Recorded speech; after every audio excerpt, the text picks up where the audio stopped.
충청북도는 집중호우로 피해를 본 주민들에게 지방세 신고 납부기한 연장과 징수 유예, 대체 취득한 건축물 등에 대한 취득세 면제 등의 세제 지원을 하기로 했습니다. 피해 주민의 지방세 신고 납부기한은 6개월 범위에서 연장하고 추가 연장은 최대 1년까지 가능합니다. 2년 이내에 대체 취득하는 건축물의 취득세는 면제되고 피해로 사용할 수 없게 된 자동차의 자동차세도 면제됩니다. 또 호우 피해로 세무조사를 받기 어려운 경우 연기할 수 있으며 지방세 환급금이 있을 경우 조기에 지급받을 수 있습니다. 충청북도는 집중호우로 수해가 발생한 지역에 감염병이 유행할 가능성이 커졌다며 철저한 위생관리가 필요하다고 당부했습니다. 수해 발생 지역에서는 장티푸스와 세균성 이질, A형 간염 등 감염병이 유행할 수 있습니다.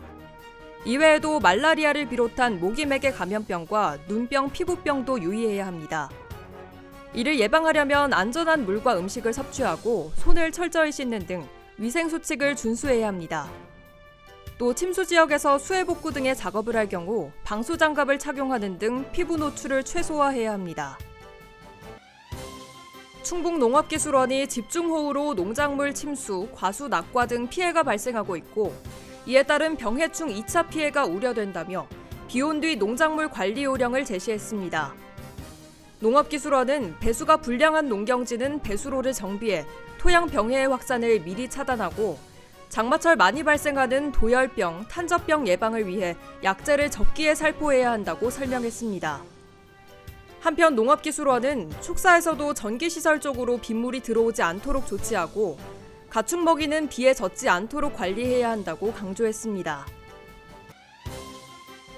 집중호우 시 산사태 피해가 속출하기 때문에 사전에 위험 신호를 감지하고 대처하는 것이 중요합니다.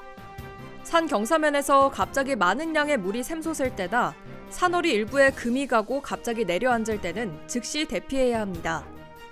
또 평소 잘 나오던 샘물이나 지하수가 갑자기 멈추면 산 위에 지하수가 통과하는 토양층에 이상이 생긴 겁니다.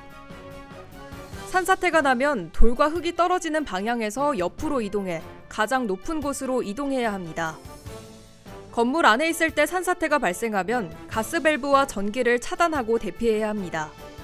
만약 대피할 수 없어 집이나 건물 안에 있으면 몸을 움츠려 머리를 보호하고 119에 신고해야 합니다.